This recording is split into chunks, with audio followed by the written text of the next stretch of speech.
اعوذ باللہ السمیع العلیم من الشیطان الرجیم من ہمزہ ونفخہ ونفثہ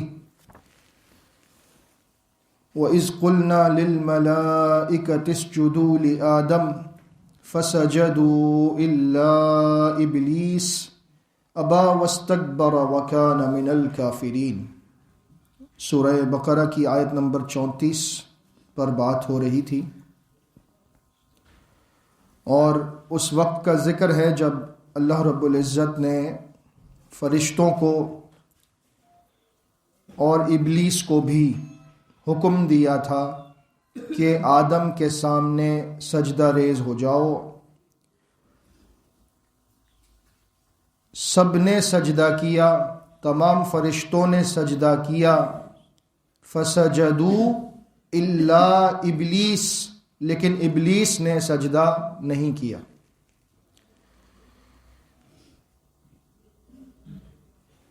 اللہ کا جو استثنائی حرف ہے، یہ عربی میں استعمال ہوتا ہے ما قبل سے ما بعد کو مستثنی کرنے کے لیے، علیحدہ کرنے کے لیے۔ اور مستثنی دو قسم کا ہوتا ہے، ایک مستثنی متصل، ایک مستثنی منقطع۔ متصل وہ ہے کہ جو اپنی ہی جنس سے الگ کر دیا جائے، اور منقطع وہ ہے جو اپنی جنس میں سے نہ ہو بلکہ اس کی جنس علیحدہ ہو۔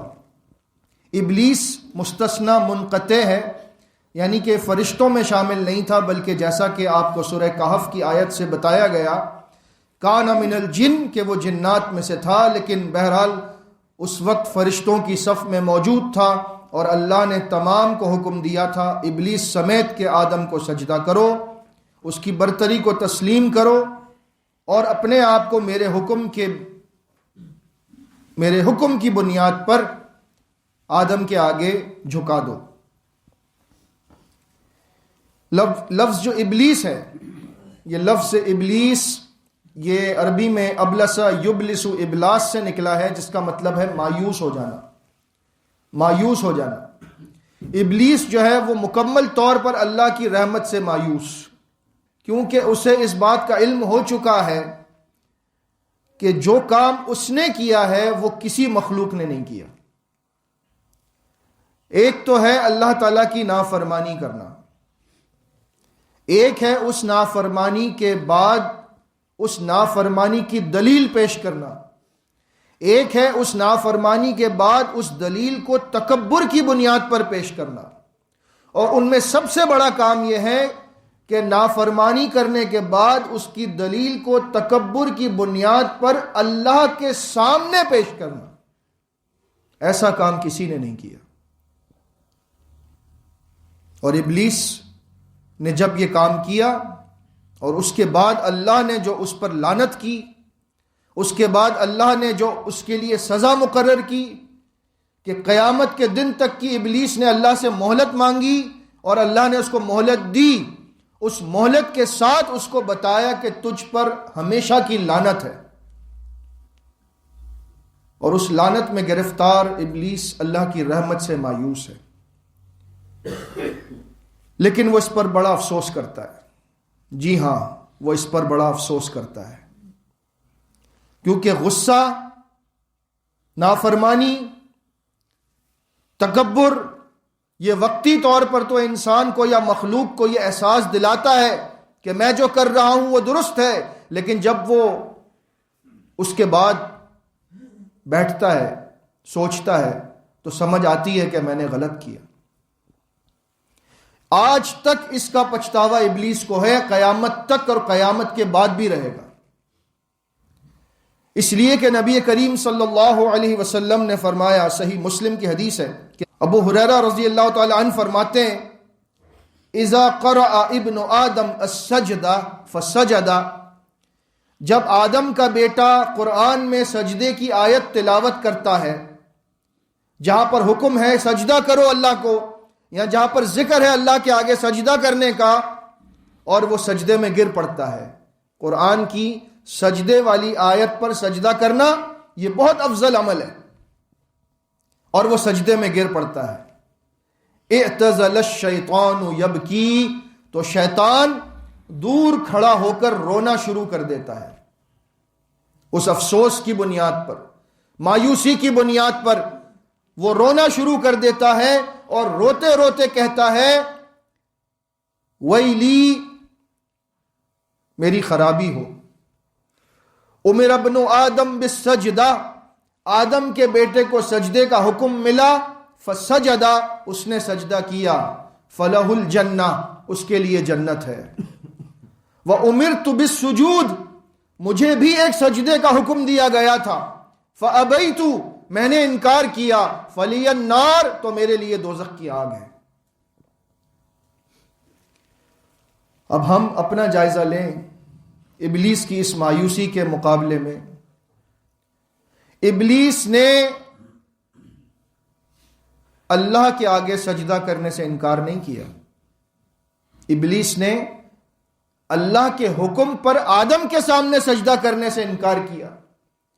اس ایک سجدے کے انکار پر وہ ہمیشہ کے لیے مایوس ہوا، نامراد رہا اور افسردہ ہے، پشیمان ہے.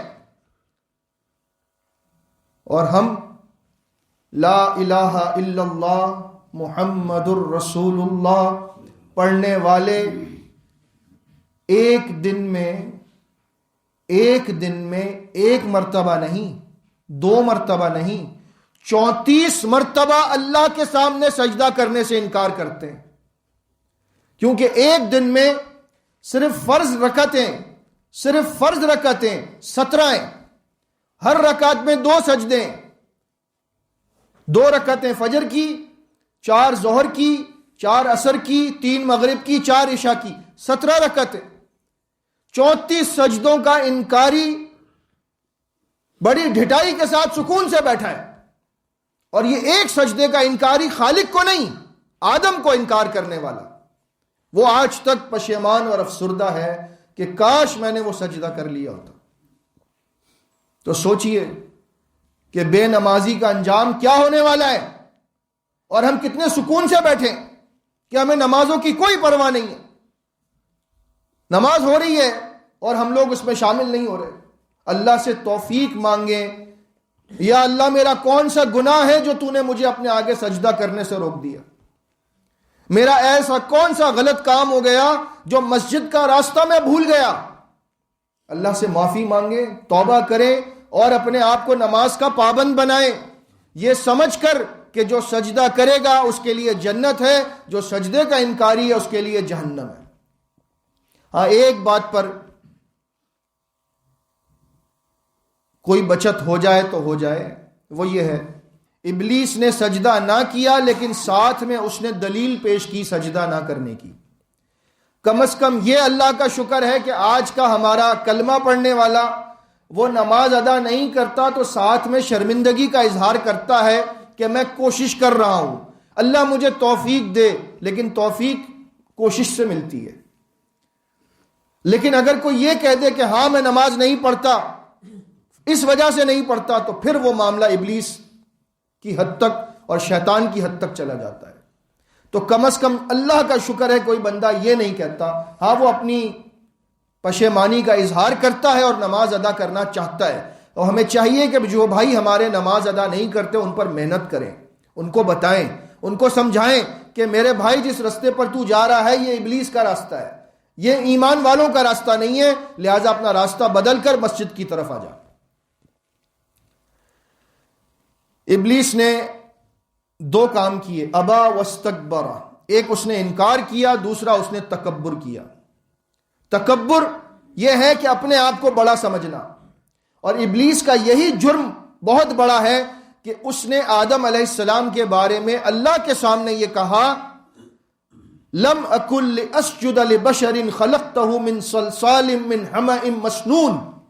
کیونکہ یہ واقعہ آدم اور ابلیس قرآن میں 7 مقامات پر آیا ہے. ترتیب نزولی کے اعتبار سے یہ آیت آخری ہے اس واقعے کے سلسلے میں، لیکن اس سے قبل 6 مرتبہ مصحف میں مکی صورتوں میں اس کا ذکر ملتا ہے. اور ہر جگہ پر آپ کو یہ بات ملے گی کہ ابلیس نے وجہ بیان کی ہے کہ میں نے سجدہ کیوں نہیں کیا. سورہ اعراف میں ہے، سورہ بنی اسرائیل میں ہے، سورہ طٰہٰ میں ہے، اس کے بعد سورہ صاد میں ہے، سورہ ہجر میں ہے، مختلف مقامات پر آپ کو ملے گا. تو وہاں پر یہ کہتا ہوا ملے گا آپ کو کہ میں نے سجدہ اس لیے نہیں کیا کہ یہ تو سڑے ہوئے بدبودار گارے سے پیدا ہوا ہے. خلقتنی من نار، تو نے مجھے آگ سے بنایا ہے، وخلقتہ من طین، اس کو تو نے مٹی سے بنایا ہے. کیا میں بلند ہوں یا یہ بلند ہے؟ آگ اوپر جاتی ہے، مٹی زمین میں جاتی ہے، میں بڑا ہوں، میں سجدہ نہیں کرتا. کیا ہمارے اندر یہ بیماری موجود تو نہیں ہے کہ ہم کسی شخص کو اس کی ظاہری کمزوری کی وجہ سے اپنے سے کمتر مانتے ہو کہ یہ میرے ساتھ کیا بات کرے گا، اس کے پاس تو کچھ بھی نہیں ہے.